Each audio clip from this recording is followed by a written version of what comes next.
Vale, ok. Hola, hola, buenas tardes ya, ¿no? Dada la hora, ¿no? ¿Se escucha? Sí, pues está en verde. Ah, vale, me lo tengo que comer entonces. Muy bien.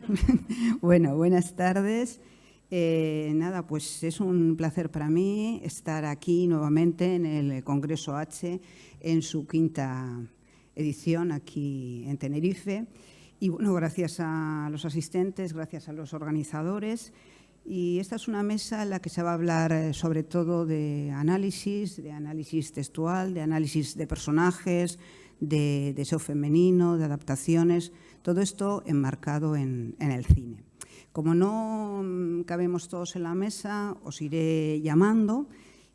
Sabéis que disponéis de 15 minutos para hacer un resumen de los trabajos que estáis en estos momentos haciendo.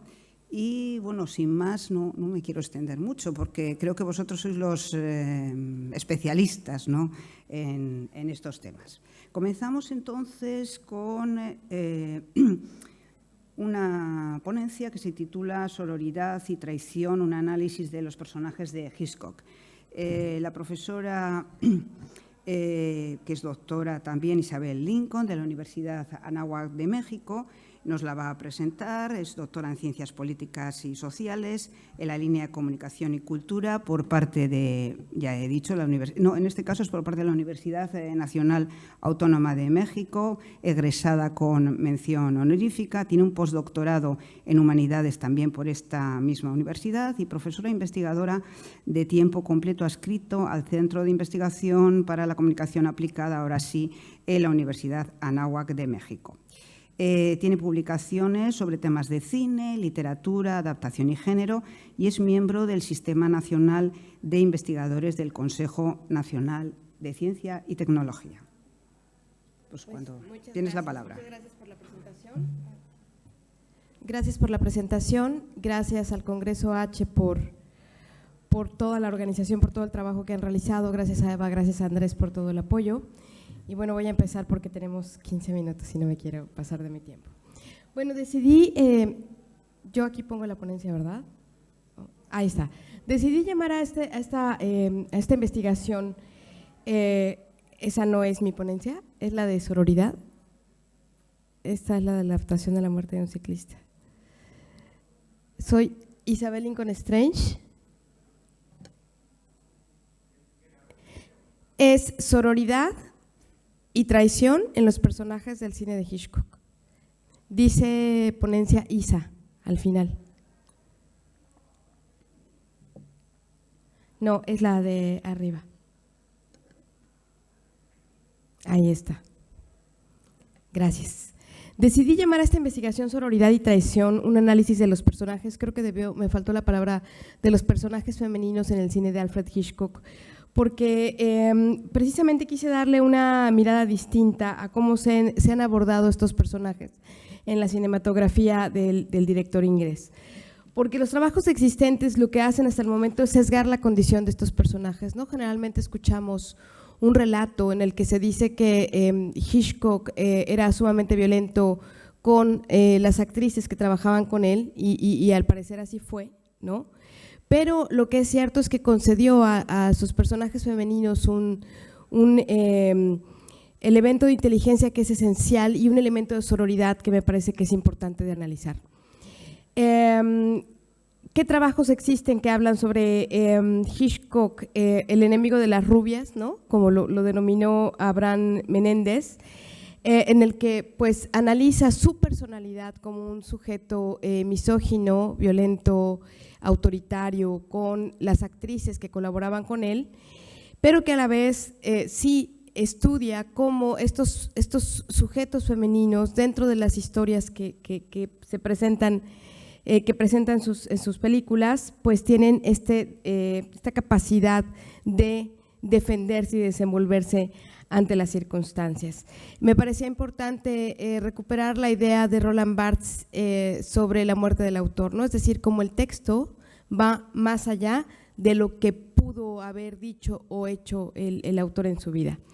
Me interesa identificar las cualidades simbólicas de la representación de la sororidad vinculada, en el caso de Hitchcock siempre con un elemento de traición.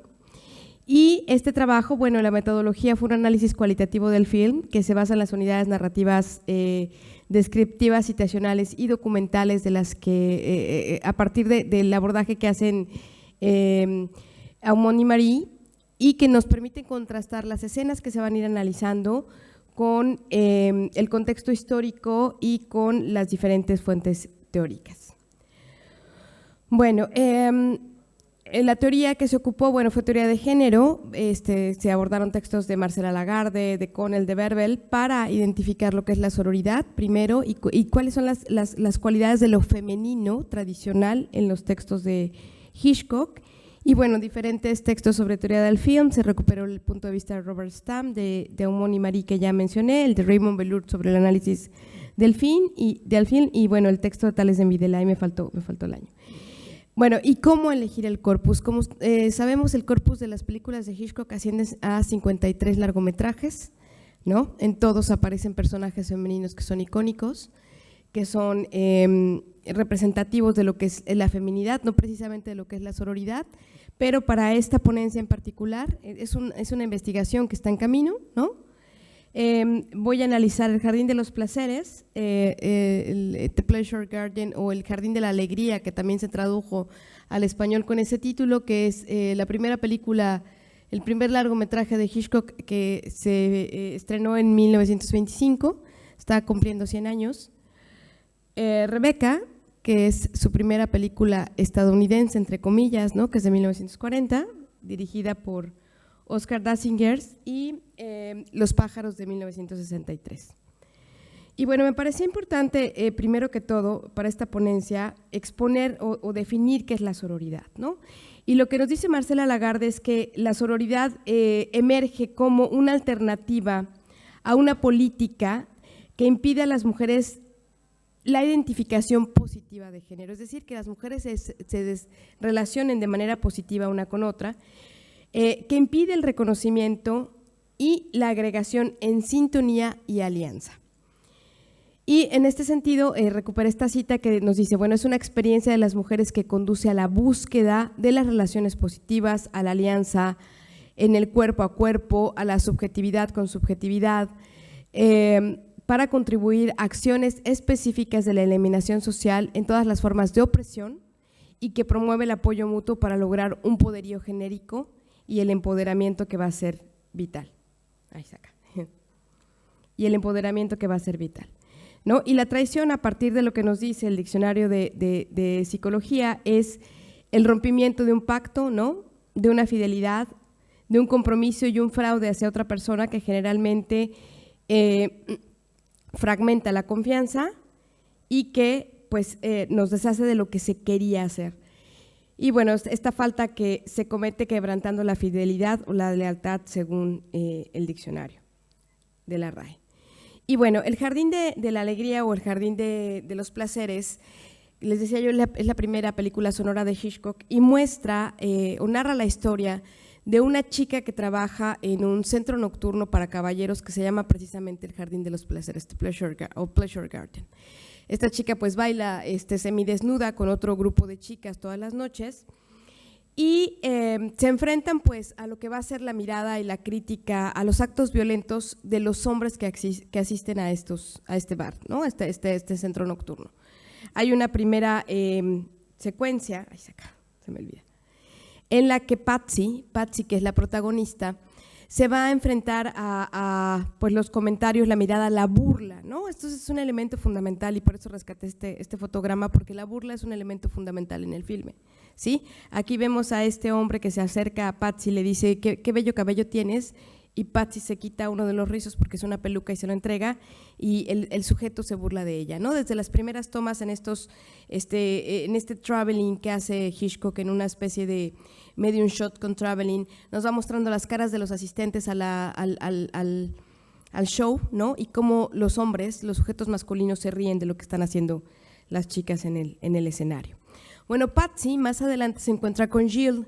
Jill es una chica que asiste a pedir trabajo al centro nocturno del Jardín de los Placeres, y que al llegar al pedir trabajo, mientras está hablando con la persona que se encuentra en la recepción, se le acercan dos hombres y le roban su cartera de su bolsa y se burlan de ella, ¿no? Que es esta toma que estamos viendo aquí, estos personajes masculinos que son mostrados por Hitchcock como sujetos incapaces de comprender, de establecer un lazo de empatía, ¿no? Y de alguna manera de solidaridad, ¿no? Prácticamente todos los hombres que aparecen en el relato, los personajes masculinos que aparecen en el relato se burlan de los personajes femeninos. Y bueno, lo que hace Patsy es que al ver a Jill Patsy no se da cuenta de que le roban la cartera, que al ver a Jill en una situación de desesperación, porque Jill se da cuenta de que no cuenta con su dinero, Patsy le ofrece su ayuda, ¿sí? Le dice, ¿te puedes venir a vivir conmigo, ¿no? A mi departamento? Es una película muda, es importante tomarlo en cuenta, pero se comprende a partir de lo que se representa simbólicamente y de lo que va a suceder en la acción, y no te preocupes, mañana venimos a pedir trabajo, yo te voy a apoyar, ¿no? Y así sucede en la acción. Patsy y Jill se van a vivir juntas y de inmediato establecen una relación de sororidad. Es importante observar que en el caso de las películas de Hitchcock, esta relación de sororidad se da en la intimidad, en la intimidad femenina. O sea, estas chicas llegan al departamento de Patsy, se empiezan a quitar la ropa, ¿no? Y empiezan a conversar mientras se quitan la ropa. Es muy interesante porque la toma pasa de medio un shot de Patsy quitándose la ropa, luego la siguiente toma va a una toma media en donde se ve que van cayendo las prendas poco a poco y luego la siguiente toma regresa a Jill.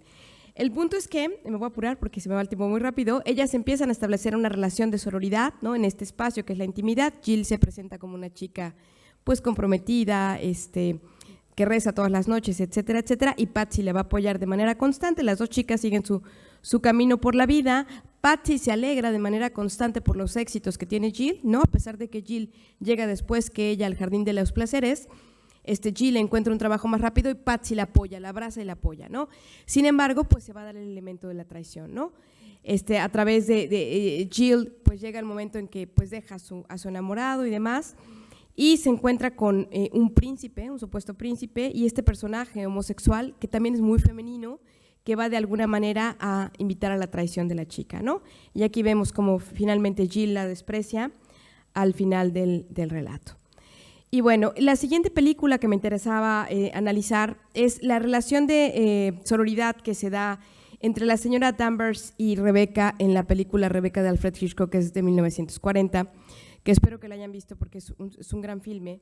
Pero en Rebecca es un personaje que no vive dentro del relato, ¿no? O sea, no está viva Rebecca, pero se lleva todo el relato, ¿no?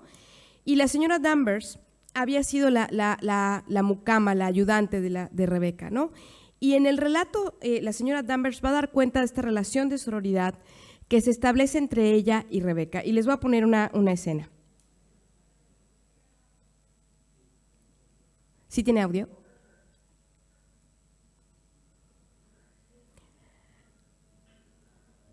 No tiene subtítulos, pero les voy a platicar más o menos, ahorita los dejo ver la secuencia. La señora Danvers le va explicando a la nueva señora de Winter cuál era la relación que mantenía con Rebecca, y esa relación también de sororidad también se da en la intimidad.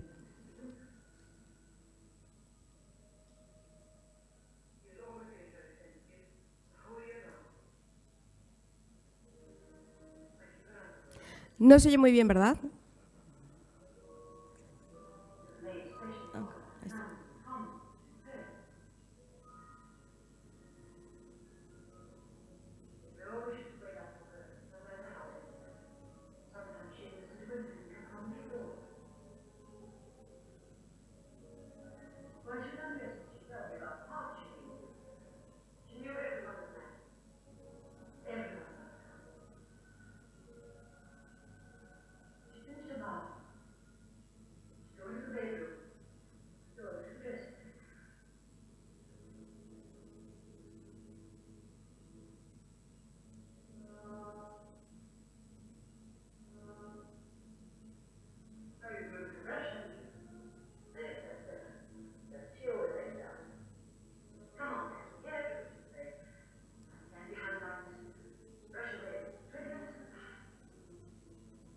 Bueno, la voy a tener que quitar porque no tenemos mucho tiempo, pero bueno, se muestra cómo se va dando esta relación de sororidad en la intimidad, ¿no? La señora Danvers va platicando cómo es que estableció la relación con Rebeca, ¿no? Al punto de que eran íntimas,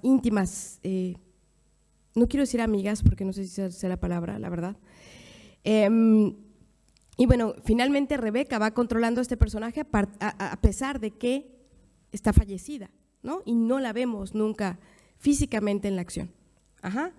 Y bueno, el último caso que analicé fue precisamente la relación afectiva de vinculación de sororidad que se da entre Melanie, que es el personaje de Los pájaros, y Lidia, que es la madre en la misma película de Los pájaros, ¿no? Como sabemos, hay una crisis, si bien cuando Melanie llega a Bodega Bay no es aceptada por Lidia, ¿no? Porque siente que es una mujer de cascos ligeros que va a pues afectar a su hijo de alguna manera, ¿no?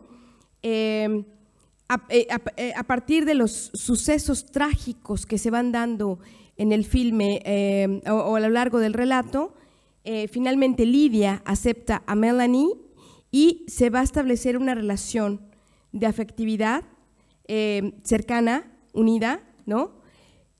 Que les va a permitir a ambas de alguna manera solventar qué es lo que está pasando en el filme, ¿no? O sea, lo que nos dice Marcela Lagarde es que la sororidad va más allá de la solidaridad. Ajá. Se trata de un empoderamiento femenino que se establece a partir de ciertos lazos, ya se me acabó el tiempo, ¿verdad? De ciertos lazos y que va en contra de la autoridad y de la política, y esto se ve, ya nada más cierro con esta idea. Melanie en una de las escenas de la película se tiene que defender de otra mujer dentro de un restaurante, no sé si recuerdan la escena en donde le dice: usted ha venido aquí, ¿no? Todo empezó a suceder a partir de que usted llegó a este pueblo. Y bueno, no quiero ahondar, pero finalmente Lidia acepta apoyar a Melanie a pesar de lo que políticamente se ha establecido. Y bueno, la relación que se da con la profesora y demás. Bueno, a través del Jardín de los Placeres, Rebeca y los pájaros, se presenta una visión crítica y adelantada sobre la condición de la mujer en contextos marcados por la violencia, el control y la represión. Y bueno, en estas películas, asimismo, se quiebran las expectativas de la castidad y la obediencia, como sucede en el Jardín de los Placeres. Rebeca profundiza en la pérdida de identidad a través de un personaje femenino que está ausente, ¿no?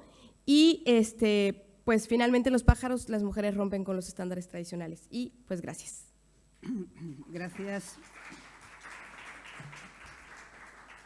Gracias, Isabel, por esta ponencia sobre la sororidad en 3 películas de Hitchcock. Como saben, las reflexiones y preguntas las haremos al final. Bueno, continuamos entonces, en este caso con… Un segundo, porque… En este caso con una ponencia que se titula La sombrerera y la flor de cactus, el deseo femenino en El hombre que mató a Liberty Balance, y nos la traen Carolina Hermida y Begoña Siles. Begoña Siles y Carolina son profesoras de la Universidad CEU Cardenal Herrera, con quien tuve el placer de compartir algún curso, y son responsables de la cátedra de Luis García Berlanga, miembros del grupo de investigación Mirar, Teoría, Análisis y Crítica de la Imagen, y también miembros del comité de redacción de la revista Trama y Fondo, Lectura y Teoría del Texto. Pues cuando… A todos, nuestra comunicación versa sobre la sombrerera y la flor de cactus, el deseo femenino en El hombre que mató a Liberty Balance, película dirigida por John Ford en 1962. La comunicación está ubicada dentro de la línea de análisis y teoría del texto audiovisual que de este congreso, una línea que sigue como base metodológica la teoría del texto y del relato desarrolladas por Jesús González Requena. Bajo la premisa de la teoría del texto, en esta comunicación nos vamos a centrar en tratar qué desea la mujer en la película El hombre que mató a Liberty Balance. Cuando se rememora la obra del director John Ford, se establece inmediatamente una cadena metonímica con 2 emblemas representativos de la masculinidad, caracterizada por una conducta activa, el género del western y el actor John Wayne. Ahora bien, aunque pueden parecer aunque pueda parecer una paradoja, partimos de la hipótesis de que en El hombre que mató a Liberty Balance, John Ford da protagonismo a una mujer que sabe qué hacer con su deseo. De tal forma que ante la masculinidad activa del héroe nos encontramos con un personaje femenino que mediante su supuesta pasividad despliega una gran actividad que se convierte en el motor de la trama.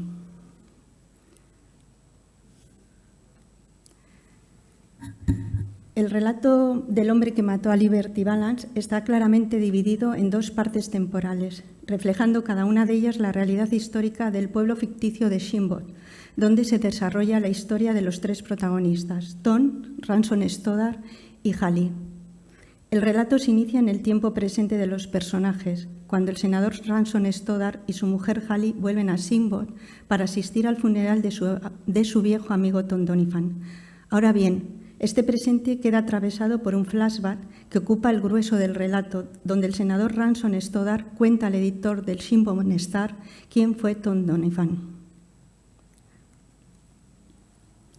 El flash narra cómo Ransom Stoddard llega a Shinbot siendo brutalmente agredido por el forajido Liberty Balance.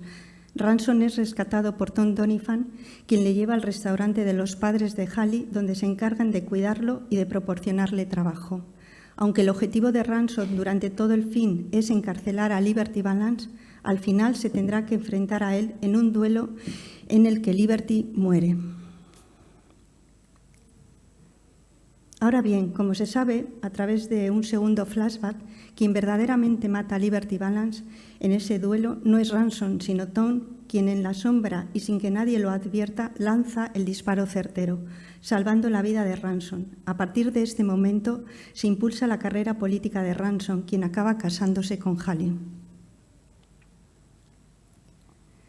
Bueno, tras esta breve sinopsis, para conocer los hechos principales de la historia, pasamos a centrarnos en la trama lírica protagonizada por Hallie, cuyo deseo pivota entre estos dos hombres, Ransom y Tom, que representan dos modelos diferenciados de masculinidad. Por una parte, el vaquero Tom Donovan, quien sabe que la realidad del oeste está condicionada por la ley del más fuerte impuesta por el manejo de un revólver. Tom no inicia nunca una acción violenta, pero todos le respetan en Shinbot por ser el más rápido manejando una pistola, un arma que pone siempre al servicio de la defensa de la comunidad. Como dice Luis Martín Arias, parafraseando las ideas de Lindsay Anderson en su libro About John Ford, Tom Donovan, y leo literalmente, aparece en campo adornado con los atributos de la antigua ley de la nobleza caballeresca, que se resume en el enunciado: montar, disparar y dar en el blanco, y decir la verdad. Y cierro comillas. Tom, como buen vaquero del oeste, está caracterizado por la pistola, las botas, el caballo y el sombrero. Del otro lado, Ransom Stoddard, un tipo de hombre que se comporta de manera anómala con respecto a los atributos e ideales considerados masculinos en el salvaje oeste. Stoddard es ante todo, como él mismo reitera en diversas ocasiones, abogado. Un abogado con la autorización y el deseo de poner orden y ley en este territorio salvaje a través del derecho y la educación, tal y como reza en la pizarra de la escuela que funda, y dice literalmente: la educación es la base de la ley y el orden. Solo así se podrán implantar en el oeste ciertos principios proclamados por el relato de la modernidad, como el de libertad, igualdad y fraternidad, los cuales asientan la base de la democracia. Así, Ransom Stoddard parece tener el saber jurídico, ofrecido por los libros de leyes que le acompañan, el poder en el sentido de autorización, que le otorga la licenciatura de Derecho sobre el territorio, y el querer que surge de su carácter obstinado e intrépido que le llevará a enfrentarse a Liberty Balance. Ahora bien, es precisamente ese semblante narcisista de «soy abogado» el que le impide saber de la pulsión que anida en ese salvaje oeste metaforizada por Liberty Balance.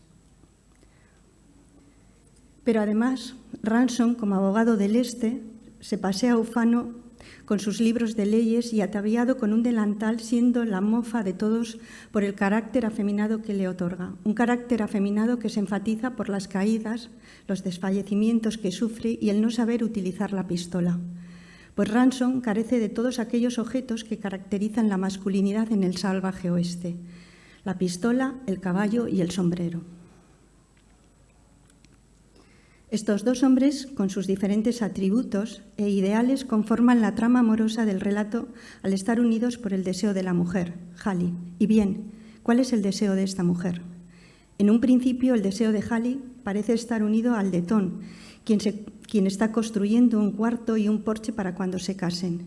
Su relación queda metaforizada en el cactus que Tom le regala y que ella acepta con efusiva alegría.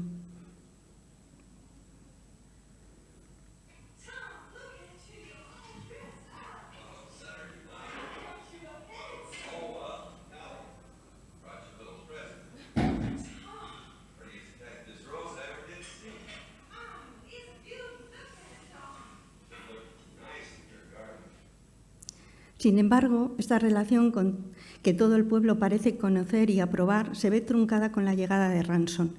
Pero, ¿por qué Hallie queda prendada de este abogado? Veámoslo.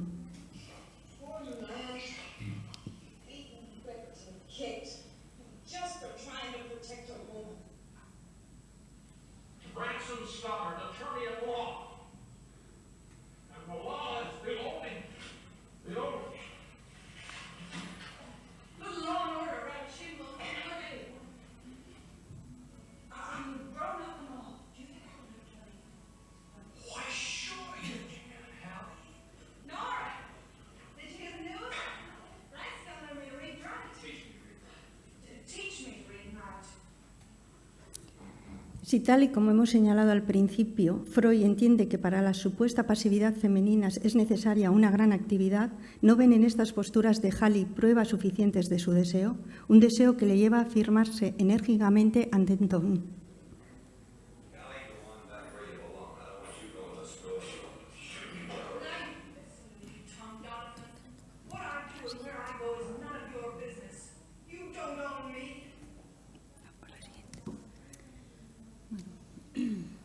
Por lo tanto, aunque en la película se repite varias veces que Hallie es la chica de Tom, su deseo se focaliza en estos libros que le ofrece Ransom. Libros que ella no sabe leer, pero en los cuales localiza el anhelo de orden y de ley que reclama para Sinbad.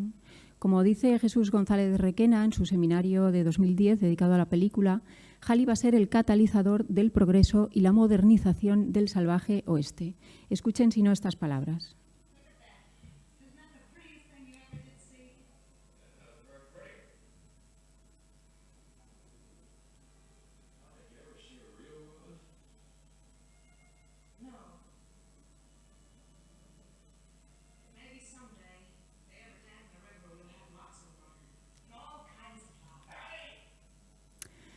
Ya lo han visto, la belleza de la flor de cactus termina siendo eclipsada por el deseo futuro representado por toda esa clase de flores que germinarán cuando la civilización en forma de presa canalice el caudal del río.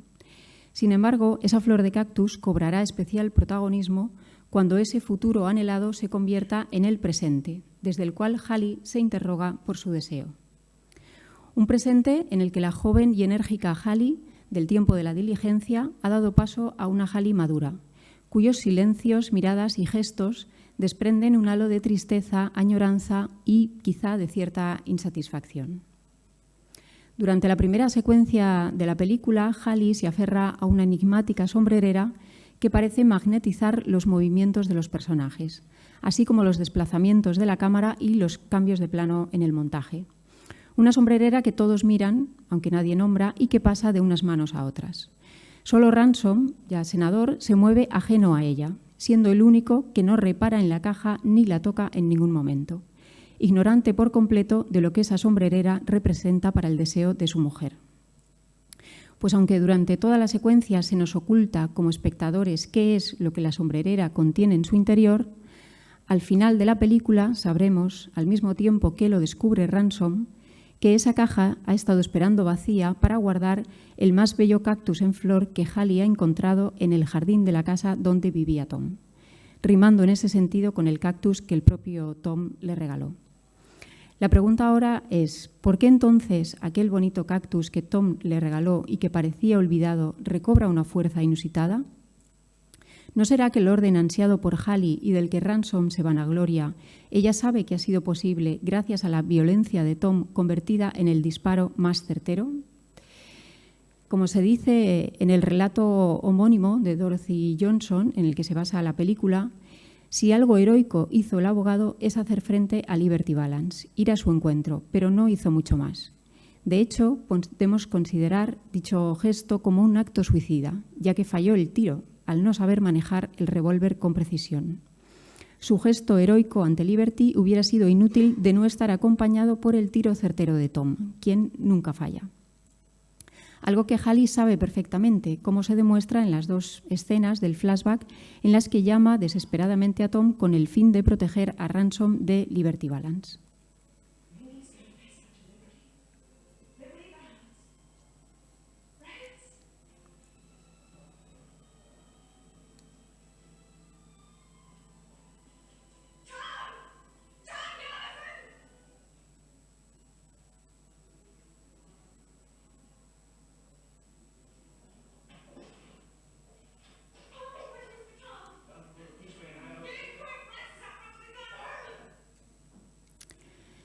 La duda que planea entonces, sobre todo el film, cuando se analiza desde el punto de vista de Hallie, es si esta carencia de Ransom, junto a su palabrería política ya como senador, ha afectado a la relación que han mantenido ambos desde que abandonaran Shinbone.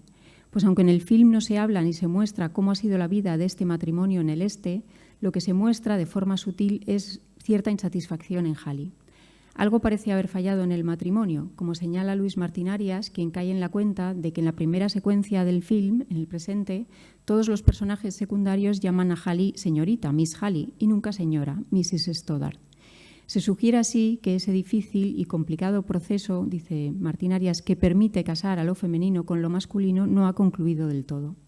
Parece que lo único que casa en esta pareja, ya en el presente, son esos jardines de Shinbone que han sustituido el desierto, gracias a la labor política de Ransom respaldada por Hallie.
Once a wilderness, now it's a garden.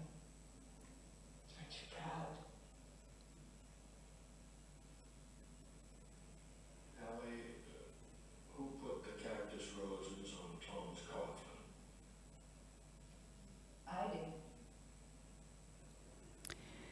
Como vemos en esta escena final de la película, la alegría de Hallie por estos jardines que han construido y sobre todo por volver a Shinbone es empañada de nuevo por la tristeza, cuando Ransom recuerda ese cactus que Hallie ha colocado allí, para recordarle la deuda simbólica que ambos tienen con Tom Doniphan. Deuda ante la cual Ransom declina la cabeza en un gesto de caída de su narcisismo.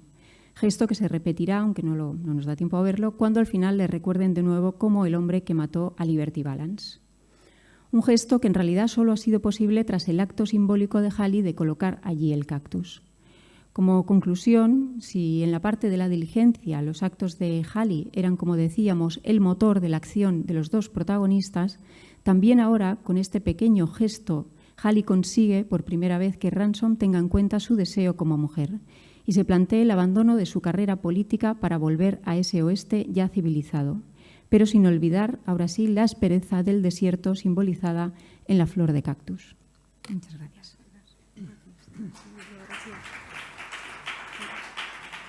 La siguiente ponencia es sobre la presenta Isabel Arquero, de la Universidad Complutense, y lleva por título la adaptación de Muerte de un ciclista a la ficción sonora.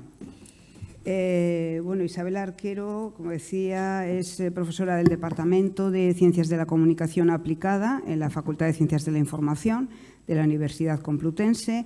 Su campo de investigación es la ficción sonora, el cine y el fotoperiodismo, y ha participado en el proyecto de investigación La ficción audiovisual en la Comunidad de Madrid, lugares de rodaje y desarrollo del turismo cinematográfico.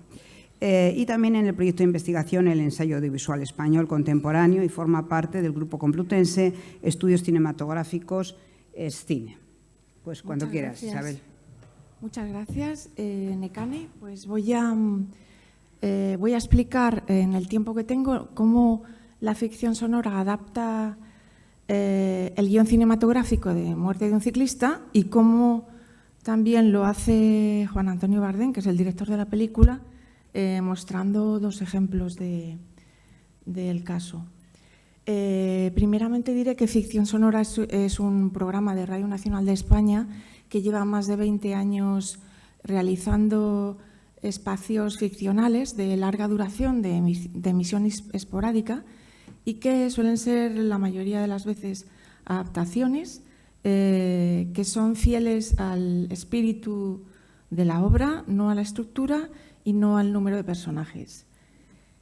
Esta ficción sonora está patrocinada por la Fundación BBV, que también ha colaborado en otras adaptaciones. Tengo que decir que Ficción Sonora realiza dos tipos de representaciones de espacios de ficción. Unas son en directo y cara al público, que pretenden pues, recrear los primeros seriales de la radio, ¿no? Que se hacían en directo, pues no había sistemas de grabación, y cara al público. Y otros espacios que requieren ya un tratamiento sonoro más profundo, que son seriales sonoros o series sonoras. En el caso que nos ocupa, pues sería la segunda obra que se ha hecho, la segunda adaptación de un guión de Bardén. En el año 22 realizaron una adaptación titulada Regreso a la calle Mayor, que es una obra inédita, es un guión inédito de Juan Antonio Bardén, que pues, escribió después, décadas después de estrenar la película Calle Mayor, que es del año 1956, y que nunca llegó a realizar, ¿no? Pues esto, digamos, se hizo en el año 22 en conmemoración del centenario del nacimiento de Bardén, un homenaje con esta obra. Y bueno, adaptación, el guión original de Bardén pues está basado en una crónica de un suceso en el que una pareja una pareja adúltera atropella a un ciclista y no lo socorre. El ciclista representa a la clase obrera en ese momento en la España de 1950 y la pareja adúltera la alta clase franquista. El protagonista pues lleva a cabo una toma de conciencia, ¿no? Que es una constante en las películas de Bardén. Y coincide el estreno de la película con las conversaciones de Salamanca, donde Bardén enuncia su famoso diagnóstico sobre el cine español. El guión de Muerte de un ciclista es un guión en formato americano que tiene una descripción de las acciones en la parte izquierda de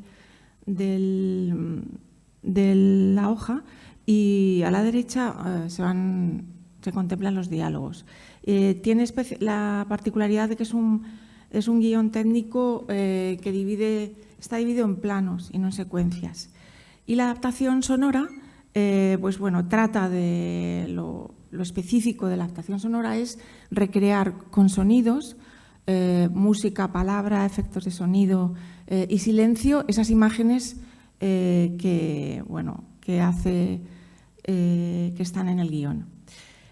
Son 4 capítulos que tienen los diferentes títulos y todos tienen una careta de inicio y de fin, y a partir del capítulo 2 de la serie pues se recuerda lo que sucedió en el capítulo anterior. En la adaptación las adaptaciones que realizan hay una serie de constantes. La música que se ha utilizado para recrear esta adaptación, bueno, pues tiene la clave de los años 50, de la música de los años 50, y lleva además complementos electrónicos para subrayar y describir las emociones y la tensión de la acción y también las emociones de los personajes. Y hay también música integrada, música recreada en directo, interpretada ex professo para la obra. Y si bajamos la luz, por favor, Adrián, primero vamos a reproducir la interpretación que hizo Bardem de su propio guión.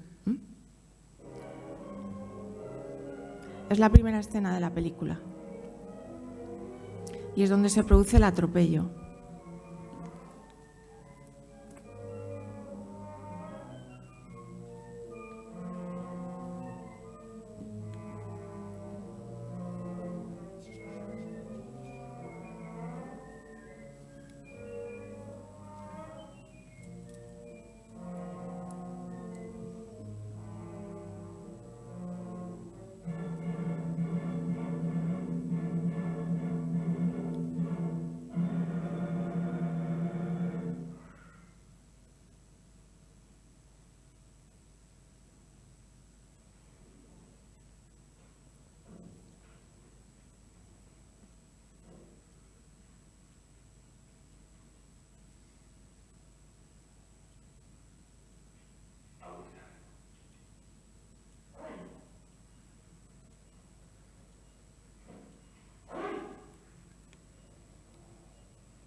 Y ahora reproducimos el audio, que es la versión.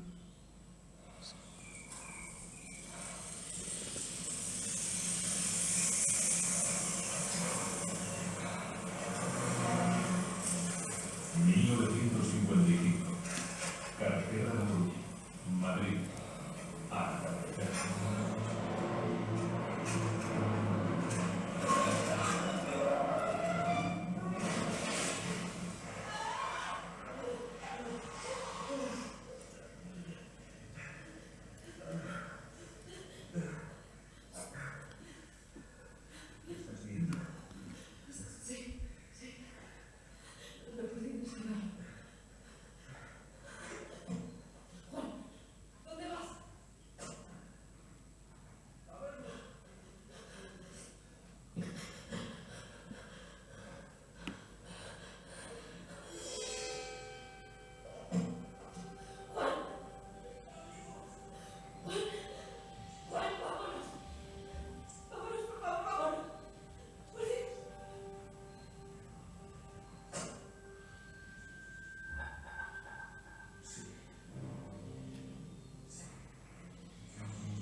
ese camino.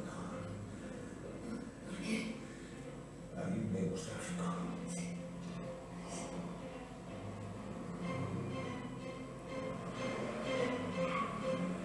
Muerte de un ciclista. Basada en el guión cinematográfico de Juan Antonio Bardem. Ficción sonora de Radio Nacional con el patrocinio cultural de la Fundación BBVA.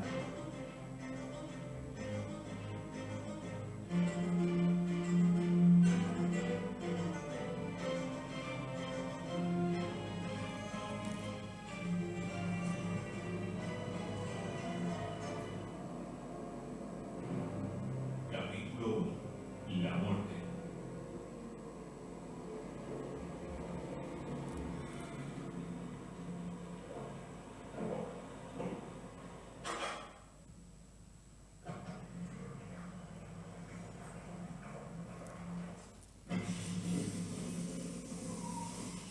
Mira si el parachoques tiene algún golpe.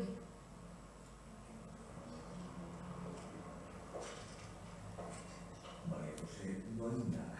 Estate tranquila. Si mi marido viera algo, haría preguntarse. Juan, tengo miedo. No, porque nadie nos ha visto. Miguel no va a sospechar. ¿Estás seguro? Sí. Está bien. Vete. Sí. ¿Me llamarás?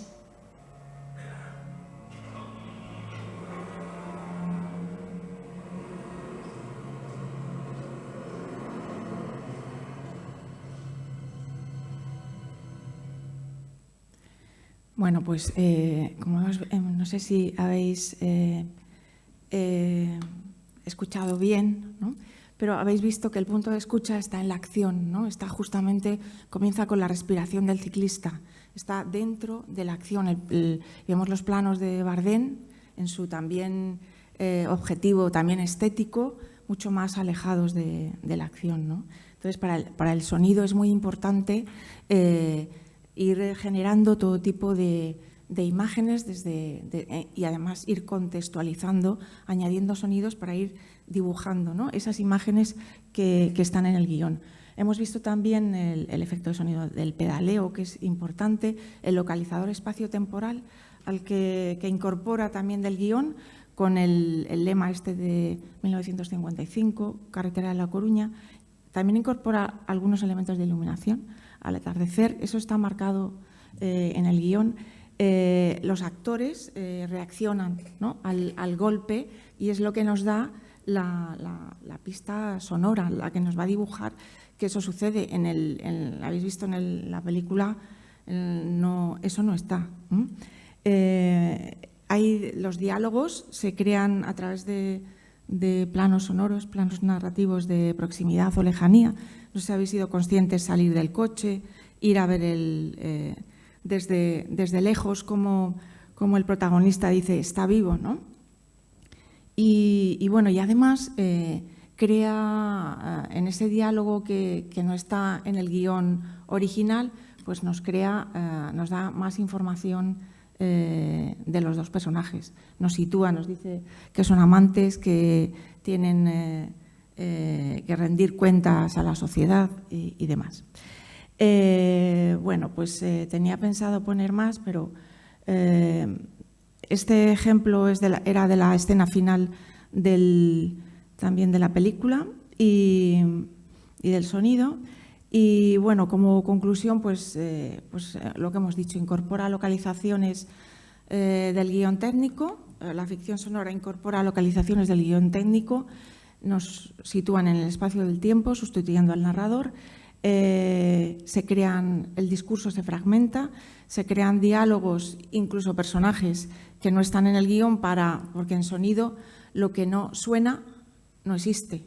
Si hay un personaje que acompaña a otros o que está mirando o que tiene una expresión muy visual, todo lo que es muy visual tiene que trasladarse a sonido y hay que crear, digamos, otro texto.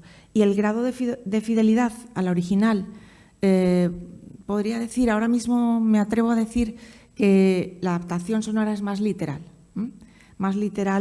que quizá la película. Y creo que este tipo de adaptaciones tienen un valor de escucha importante, ¿no?, en un futuro, para conocer y comprender obras de nuestro cine. Y nada más. Muy bien, gracias. Gracias. Gracias, Isabel, por esta adaptación sonora que nos has mostrado. Terminamos ya con la ponencia de Lorenzo Torres, de la Universidad Rey Juan Carlos. Lleva por título Análisis textual de Ravens de Masahisa Fukase. Lorenzo Torres es catedrático de Comunicación Audiovisual, vicedecano de Investigación y Relaciones Internacionales de la Facultad de Comunicación. Está especializado en análisis y teoría de texto audiovisual y cultura audiovisual japonesa. Su último libro lleva por título Europa ante su imagen, cine y series de televisión en la encrucijada del siglo XXI, y ha sido publicado recientemente, ¿no?, en el 2025, por Tirán Leblanc. Pues cuando quieras. Un segundito que para todo.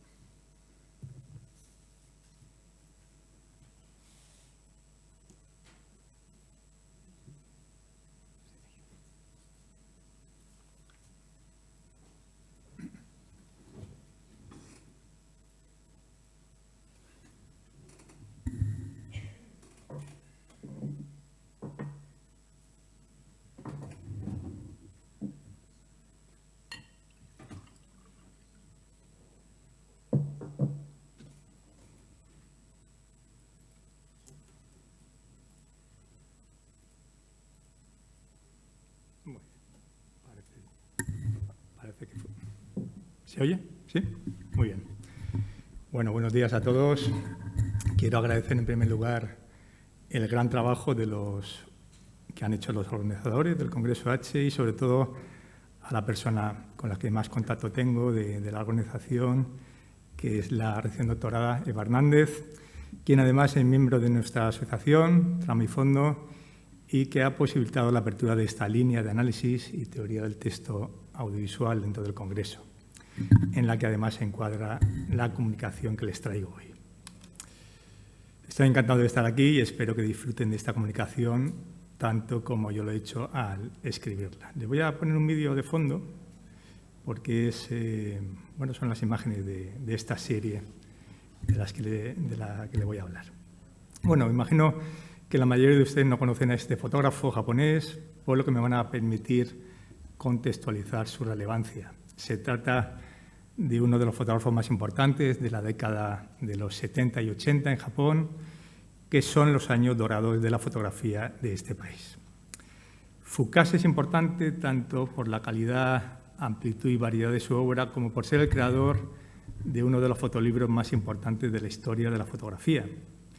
Fue a principios de este siglo cuando una serie de críticos eligieron el fotolibro basado en la serie Ravens como el más importante de las últimas décadas. Así que les invito a indagar dónde estaría la clave de ese éxito.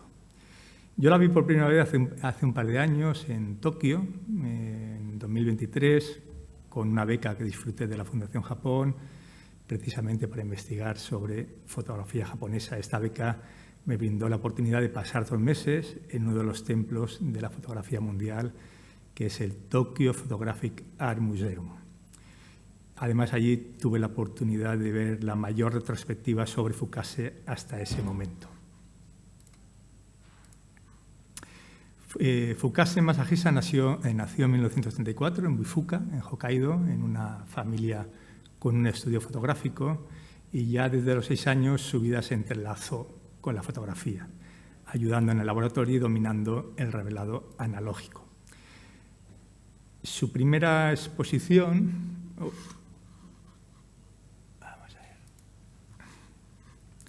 Su primera exposición individual fue en 1961, que se llamaba Kill the Pig, Matar al cerdo, que marca un punto de inflexión en su carrera al romper definitivamente con el fotorrealismo. La exposición se dividió en dos partes, imágenes documentales de un matadero, pero con un enfoque claro en la metáfora y cierta abstracción, y otra sección de desnudos que, aunque parecen anónimos, pertenecen a Foucasse y a su pareja. Es decir, que mientras los animales son representados con rostro, los humanos no. Esta fascinante dinámica entre lo animal y lo íntimo, desde sus inicios, es importante para analizar la serie Ravens.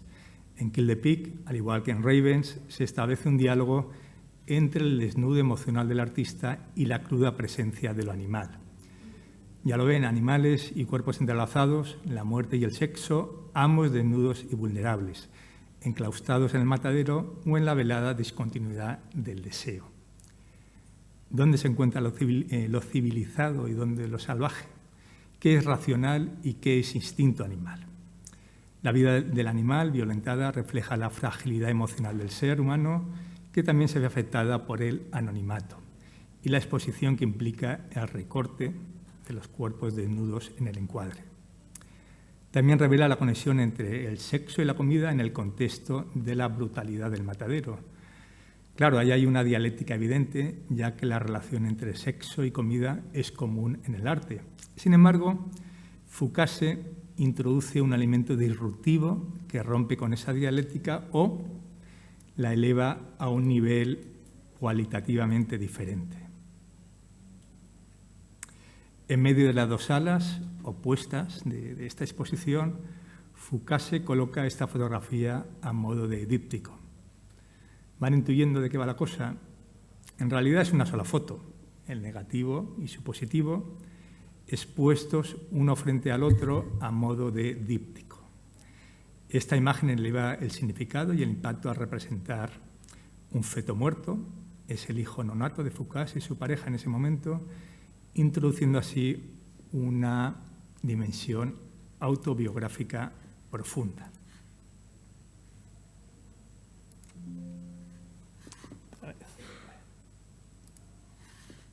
Vamos. Ups. Acá. Bueno, no pasa nada. Continúo. Si consigo sacarla. Ahí, vale. Se dibuja entonces una ecuación. Carne animal a punto de desmembrarse y triturarse, dialogando con la intimidad sexual humana fracturada por el anonimato y la desnudez. En medio, una vida no nata, es decir, una especie de no muerte, ya que el hijo realmente no nació. En todo caso, muerte que se transforma en materia artística. Kill the Pig se transformó con el tiempo en una especie de exposición fantasma, ya que Foucasse evitó hablar de ella y nunca la volvió a mostrar. Es decir, que la reprimió y lo reprimido, como ya teorizó Freud, tiende a resurgir más adelante, como veremos en Ravens.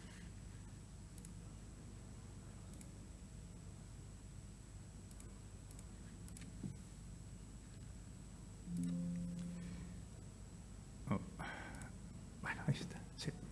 Mi hipótesis es que en ese momento dramático de su vida, Foucasse se dio cuenta de que la única manera de conciliar su deseo de ser un artista auténtico y sublimar el dolor de su pérdida era comenzar a cristalizar una escena fantasmática que regresaría en su obra maestra Ravens, aunque de una forma más simbolizada que en esta foto del nonato.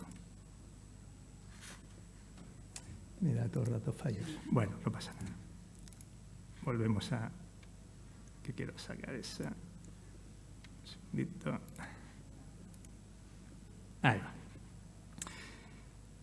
Según Gonzalo Requena, una escena fantasmática aparece en toda gran obra de arte, ¿no? La obra entera de un gran artista, en tanto que no descarrila, en tanto que no pierde su norte, es un proceso de aproximación y depuración progresiva que conduce a dar forma y, cuando ello es posible, a trascender su escena fantasmática.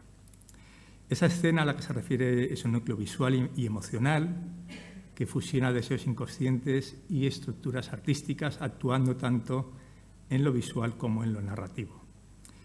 La escena fantasmática, a diferencia del trauma, permite una constante reelaboración simbólica, haciendo vivible lo inasimilable.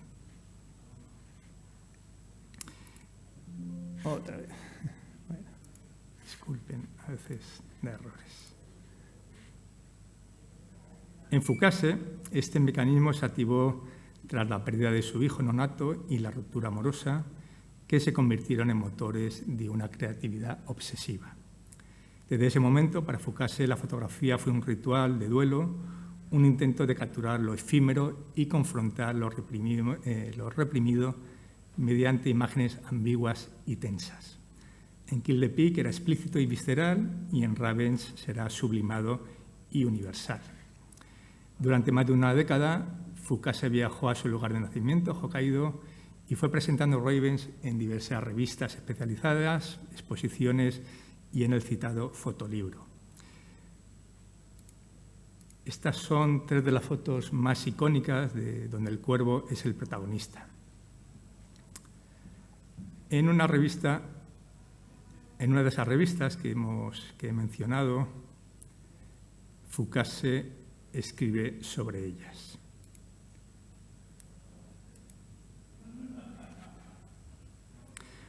Como ven, si lo leen, para no perder tiempo, no todo es, digamos, dramatismo en Fukase, siempre que se ignore que de alguna manera él mismo se había convertido en un cuervo, y considerando que la escena fantasmática siempre estaba ahí presente en su obra. Ese aparecer alto y bajo nos sitúa de lleno en lo onírico de la escena fantasmal.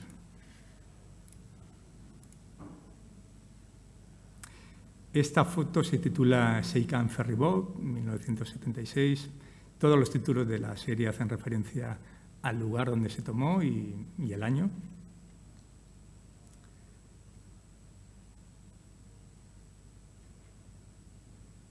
Esta foto de alguna manera demuestra el gran control técnico y de lenguaje fotográfico de Fukase, porque consideren la dificultad de capturarla sobre esa superficie inestable de un ferry, además a contraluz. No les transmite una sensación luminosa y fría al mismo tiempo. A nivel semiótico, todo evoca a los cuervos, aunque no estén presentes en esta foto. Esto se refleja, por ejemplo, en el encuadre desequilibrado y las formas aladas de las melenas de las jóvenes, que crean esa rima visual con los cuervos. Ese desequilibrio vertical es evidente si se fijan en la línea del horizonte. Aunque las melenas de las jóvenes crean una diagonal que efectivamente disimula ese hecho. Estas melenas forman una gran mancha negra donde resuenan esos cuervos. Todo ello implica, bueno, pues una especie de elaborado equilibrio dinámico. Sin embargo, esa capacidad imaginaria y de dominio del lenguaje sería insuficiente como análisis. Para eso hay que volver a la pregunta que nos hemos hecho al principio: ¿por qué nos emociona tanto estas fotos? Recuerden lo que menciona Fukase al final de esta anotación de viaje. Quizás el acto de tomar fotografías mientras deseamos que todo se detenga sea una forma de venganza por estar vivo ahora, y eso fue lo que más me gustó. Ese deseo de tenerlo todo y la venganza por estar vivo solo puede referirse a esto. Es decir, a cómo Fukase, de alguna manera, quiso detener el tiempo.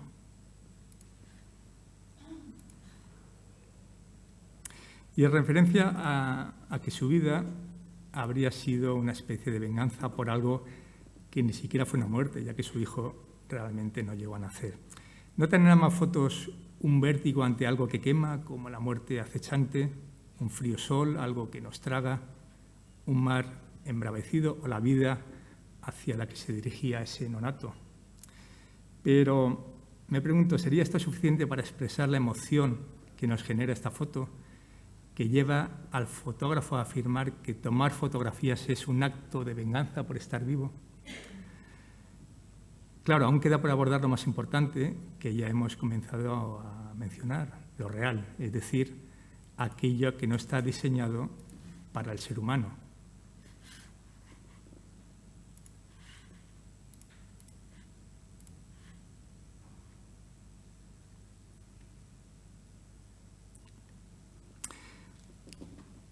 Lo imaginario y lo semiótico, como ya hemos señalado, colaboran en la construcción de la imagen, pero taponan lo real en un equilibrio dinámico tan potente como el analizado. Un equilibrio dinámico eficaz que nos permite intuir lo real. Se observa en esa gran mancha negra en el centro del plano, que es un punto de máxima expresividad en cualquier imagen. Foucasse buscaba su centro, pero uno lleno de oscuridad y quemaduras, como la del sol a contraluz que dibuja la silueta negra del cabello de la joven, similar a la de un cuervo. Detrás de ella se encuentra, no se ve la foto, pero está documentado, ellas están mirando a través de un telescopio, un dispositivo que amplifica la visión y nos conecta con esa pulsión escópica que alimenta la experiencia estética del fotógrafo. Todo esto nos genera una especie de vértigo vinculado al deseo de venganza de Foucasse por no haber sobrevivido a su hijo, hasta casi querer tirarnos por esa borda, suicidarnos en ese mar embravecido que es cálido y frío al mismo tiempo, como lo sería el líquido amniótico. A ver si quiero arrancar. Vale. Quizá un vértigo similar al que sufrió Foucasse en los años 90, cuando al bajar por las escaleras exteriores de una taberna tokiota tropezó y quedó en coma hasta su muerte 20 años después. Fue entonces esta serie Roivens una cristalización artística de lo que estaba por venir, quizá algo en su inconsciente, a modo de pulsión le lanzó a ello.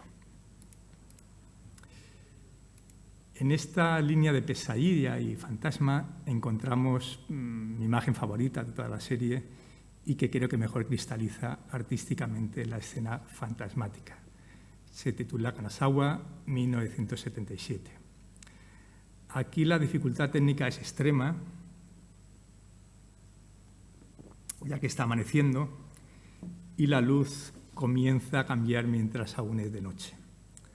A pesar de ello, mediante focos, ha captado el brillo de los ojos de los cuervos que contrasta con el negro puro de sus cuerpos. No debemos quedarnos con ese alarde técnico de todas maneras, sino que lo importante es que, gracias a ello, sabemos que los cuervos nos observan. Se construye una mirada que nos impide escapar de su influjo. Ahí hay cierta relación con el hombre de los lobos, el caso de Freud, ¿verdad? Es sabido que los cuervos se agrupan para dormir en árboles específicos, por lo tanto, la imagen intensifica esa identificación. Este árbol de recogimiento simboliza, pues, el regreso a Hokkaido, como les decía, el lugar de nacimiento de Foucasse. Vamos a ver si consigo. Ya es la última imagen.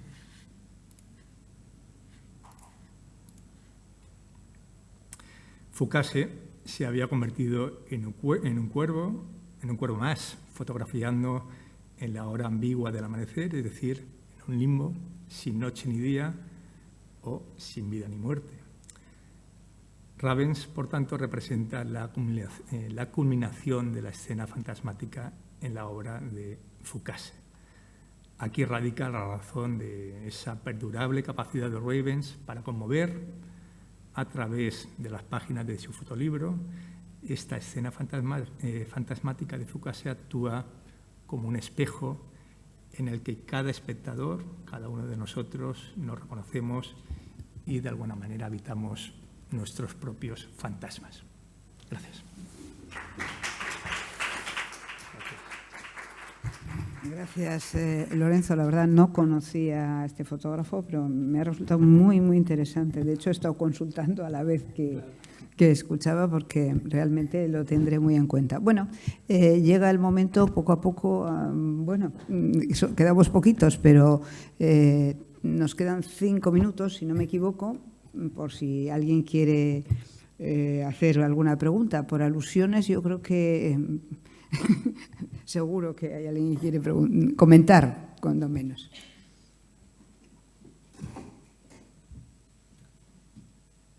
¿Me podéis acompañar aquí los ¿no? Bueno, pueden ser para cualquiera de las comunicaciones que hemos tenido, quiero decir que, o entre la gente que ha estado en la mesa. Bueno, yo quería preguntarte de todas formas, ya que mientras vais pensando, ¿no? ¿Cómo llegas a este fotógrafo? ¿Por qué este y no otro? Sí, lo he contado un poquito al Sí, has principio. contado, pero me falta ahí profundidad. Bueno, esto es un resumen de una conferencia de 1 hora que ya tengo preparada, incluso cosas escritas y tal, ¿no? Sí, yo en 2023 conseguí una beca de la Fundación Japón. Es una beca que es para investigar sobre cultura visual japonesa en general. Tú ahí propones una idea. Yo quise, no iba con la idea de Fukase todavía, sino de estudiar fotografía japonesa en este museo tan importante de allí de Tokio. Y tuve la suerte de que por casualidad me encontré con la retrospectiva de la obra de Fukase, que es una obra muy variada, ¿no? Esta de Ravens es la última, es la más importante, pero luego, para que os hagáis una idea, tiene pues fotos de gatitos, ¿no? No lo he visto. No de gatitos como de YouTube, Internet, pero eso, divertidas, etcétera. Y fíjate, esta serie estaba al final de la exposición y cuando llegué ahí me deslumbró, a mí me tocó algo, ¿no? Y es un poco, creo que la parte de lo que hacemos en Telemifondo, esta línea de investigación, tiene que ver con cómo nos enfrentamos a nuestros objetos de estudio y cómo nos relacionamos con él, ¿no? A mí me impresionó. Además, en paralelo había una ampliación con más fotos de esta serie. Y desde ese momento supe que quería traerlo a España. De hecho, se lo propuse a Foto España el año pasado, les encantó. La expusimos en el Foto España del año pasado, en el Círculo, luego fue a Santander. Y ahora todavía, por si alguien está interesado, se puede ver ahora mismo en el Festival Revelat, que es el Festival Internacional de Fotografía Analógica muy cerquita de Barcelona. Durante un par de semanas más todavía estará. Y esa fue mi historia, es decir, una especie de enganche rápido y luego lo que sí me ha interesado es por qué. Y luego algo que no he podido desarrollar, pero que tiene que ver con tu pregunta, es en esta experiencia de comisariado, en estos 3 sitios, me ha impresionado mucho que la gente, por supuesto, nadie sabe, y es normal, nadie conoce a ningún fotógrafo japonés, menos si es en blanco y negro, menos si es fotografía analógica, ¿no? Y todo el mundo que me venía a decir algo estaba impresionado. También había un contacto ahí emocional importante. Con lo cual eso me ha lanzado a intentar investigar por qué. ¿Por qué, no? Ese enganche emocional de algo que es muy lejano a nuestra cultura visual, a lo que estamos acostumbrados y bueno, en esas... eso era a donde yo quería llegar. Eso es. Lo otro ya sabía que... Porque hay ciertos textos que nos siguen emocionando, pues como Liberty Balance, quiero decir que no hay que irse muy lejos. Una película ya años 60, en blanco y negro, de John Ford, con toda la cancelación que hay ahora, qué raro que no hayan cancelado a John Ford todavía, ¿no? Y sin embargo, nos sigue enganchando, ¿no?